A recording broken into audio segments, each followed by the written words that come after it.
Hey guys, so today's a little different. So I made this friend back in the springtime when I moved back here to New York, and I knew my friend had a problem. The second I met him, there was this instant connection, and we just hit it off really well, and we were kind of goofing on one another, and I was only single for about a month at this point, and I wasn't really looking for anyone.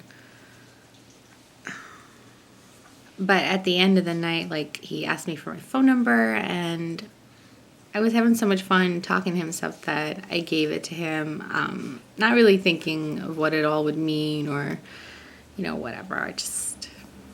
I liked him, genuinely. So after he left, I was outside in front with a couple of friends, and some girl came up to me and said to be careful with him, that he's only 30 days clean. I'm like, clean from what? Talking to him, you couldn't tell that he had any kind of problem. Just seemed like a normal guy. So in that moment, I didn't want to talk to him again because I was scared. I've never been with anyone who used, and I didn't want to get involved. It was too much to handle. I just got out of a 5-year relationship. It's a scary topic to begin with. To be friends with someone is one thing, but to date someone who has an addiction, it's a whole other ball game that I just wasn't ready to play. So I didn't play. As time progressed, we continued to talk. The next time I saw him, he was upset that this girl had kind of spilled the beans on him. I had told him that I had decided that I was going to judge him for myself, and I wasn't going to judge him based upon the information that this girl gave me, even though that he admitted to what she had said and he told me a little bit more about it. He just felt it was, and I agree, he felt it was really his place to tell me about it and not some random person that I don't even know. But it did hold me back for a moment, deciding whether or not I was going to have a friendship with this guy. And, it makes me feel bad now because it was unfair of her, and it was selfish to do that. He was a really good person. So a little over a week ago, he had texted me asking me, what I was up to. And it was a Friday night, probably 9:30 at night, a little after 9:30. And I had hair dye in my hair. I looked like a hot mess. I was watching a movie, and I told him I was watching The Nightmare Before Christmas. And he's like, oh, can I come over and watch it with you? And the first thing I think about is, okay, if I was living on my own, that'd be okay. But it's 9:30 at night. By the time I got here, it'd be after 10. My mom's home. She likes her sleep and quiet at night. And, during the day, if my friend was already here, it would have been okay. But to have someone come over late at night, and I work the next morning. So I just said no. I just flat out said no. And I think I came off a little harsh, and my friend had written back to me saying, ouch, and I'm like, whatever. So, and then he's like, are you ashamed of me? Because I had said I live with my mom, and I didn't mean it oh, you can't come over because my mom's here. I meant it well, it's late, and, my mom's going to bed, and I got work in the morning, and da-da-da-da, all these things. And he was just flat out, are you ashamed of me? And, I felt are you kidding me? Really? Seriously? No. Weird. So I just wrote back explaining I had hair dye in my hair, I looked like a hot mess. My mom doesn't look too kindly on people she's never met coming over late at night. And I had work the very next day, very early. So I didn't, he didn't come over. And so whatever, I went on about my night. He didn't text me again. And then later on at night, early morning, I text him and I said something along the lines of, you get pissed off at me like really easily, don't you? Because we had that kind of like friendship where, you know, like he would ask me something and I would say something and then he would get upset by me, and like never intentionally trying to make anyone upset, but it just kind of happened. And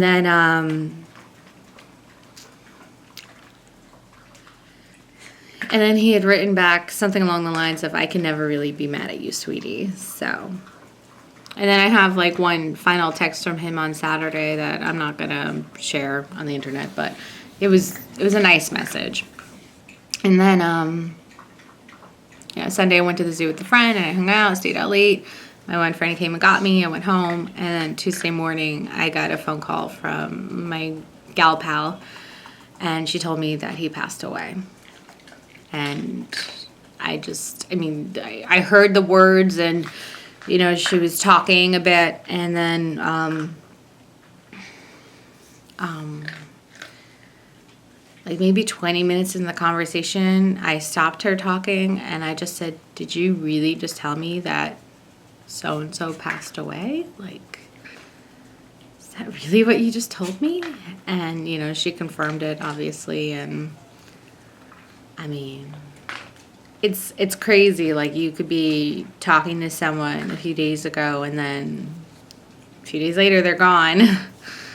It's weird. It's really weird. And the sad thing is that he reached out to me Friday, like wanting to come hang out, and like I wonder if by not coming over, did that set him off into a downward spiral? Like, not saying that it's me that causes, I'm saying like, was he reaching out for a friend and nobody was available to him? Because I spoke to a few people. One of my other friends he spoke to and asked him to hang out Friday as well. But my friend didn't. He said no.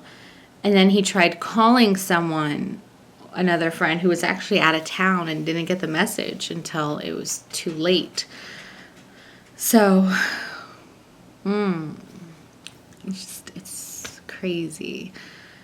It's mind-blowing, really, how there's this person in your life and they're actually a really good person. You know, they have a problem, obviously, but they're a really good guy, and it's just really unfortunate. And I ended up going to his funeral with a close friend, and there were so many people, and the stories that the family shared, and like it made you happy because it wasn't about his addiction. Like, they didn't glorify it in any way, and they just really talked about him as a person and his love for movies and all these things. And they had mentioned how The Princess Bride was his favorite film, and I didn't know that about him. And I ended up at a friend's house later that night, and on the TV, The Princess Bride came on, so I sat there and I watched it.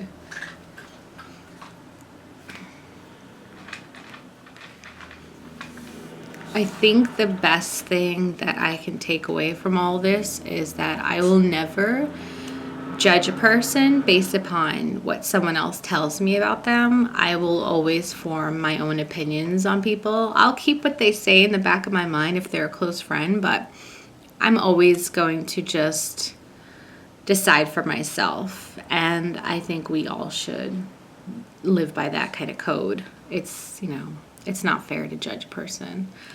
And especially when you don't know either of the two people. Like, I did not know that girl. And I ended up seeing her recently after he passed away. I saw her at a friend's baby shower, and my friend came up to me before the girl arrived, and she's like, listen, she's going to be here from this time to this time, and, you know, I just want my party to go. I'm like, I'm not going to go up to her and start trouble. Like, apparently everyone was mad at her for doing this. Like, I guess it's kind of code in the NA group that you don't. I don't really know. I don't know much about it, but I feel like they all felt really strongly that it was up to him to tell people about his problems, which, you know, is kind of goes for anything.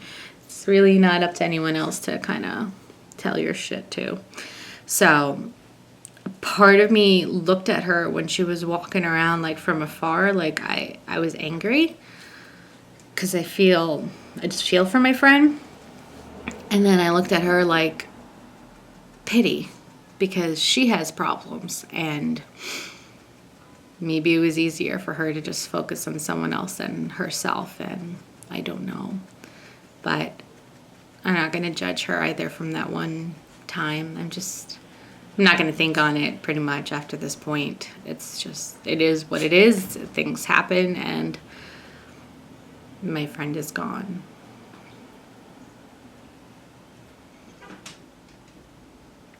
So below I'm going to leave a link, or maybe in this clip somewhere as well, but I'll put it in the description bar. I write a blog.